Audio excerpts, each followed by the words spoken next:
According to another point of view, the one of Antonio Moreira Teixeira, who is hidden president, quality criteria are to be analyzed according to different generations. First generation: OpenCourseware free access to materials produced by high-profile education institutions in order to support face-to-face teaching. Second generation: open content resources, free access to materials produced by single or network education institutions or editors in order to support autonomous independent learning in the context of open learning, distance learning or e-learning. Third generation: user-generated content free access by expert individuals or organizations to materials produced for independent learning for use and redesign. First generation level: content reputability and technological access focus in early days was on the scientific value of the materials and their technological accessibility.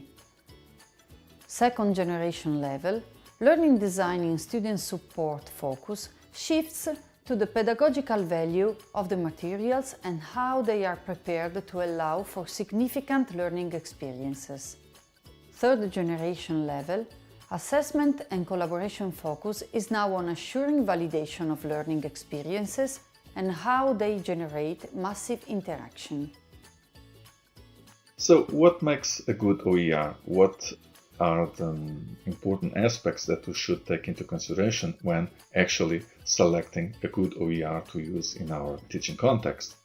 Well, as has been pointed out previously, different OERs are also produced in different contexts, which means also that they were aiming at different values as well. Well, let's start by the beginning. What makes a good OER is, of course, the content and the value of the information that it conveys. Who actually assures the content? Who actually assures the quality of that content? Depending on who actually is the producer, these can change.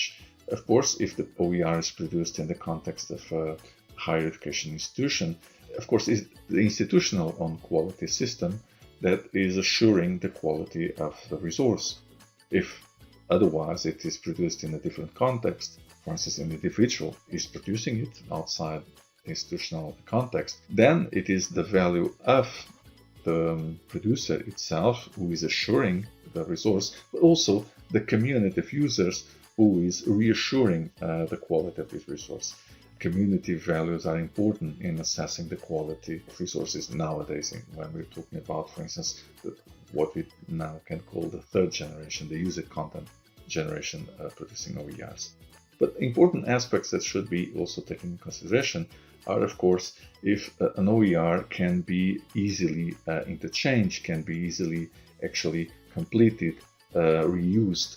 And in that sense, it is important that the OERs are protected with open license, which usually it's a Creative Commons license. But there are also other types of licenses as well. And they basically what assure you is, as a user, the capability of improving or adjusting, adapting this resource to your context of use, to your own experience, and also to improve the content in the sense that new information can be added. Another important aspect when selecting an OER, apart from, of course, its findability and usability, is also the possibility, as just been said, to adjust this OER to your own specific context of use. This can mean, for instance, the translation of the material, if you're using it in a different language than the original one. But also, there are specific aspects, contextual aspects, that can be added to the resource. So the possibility of actually adapting it and adjusting it is also very important.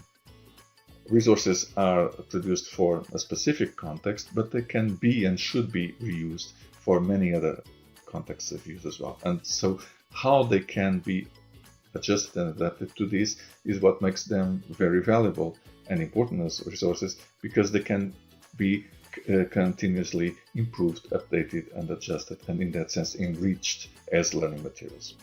Going back just a while to the different generations, in which they can be produced. Of course, it's also important that apart from the richness and the value, the scientific value of the content, they should, as much as possible, also be designed for context of distance learning or a context of blended learning. So it is important that these resources are not just book chapters or texts that are just available, information as such, but if possible, they could also be designed in order to allow for an independent or autonomous learning experience by the users, by the learners. Well, in a sense, we can say that these are probably the most important aspects that should be taken into consideration when selecting a good OER to use for a teaching and learning experience.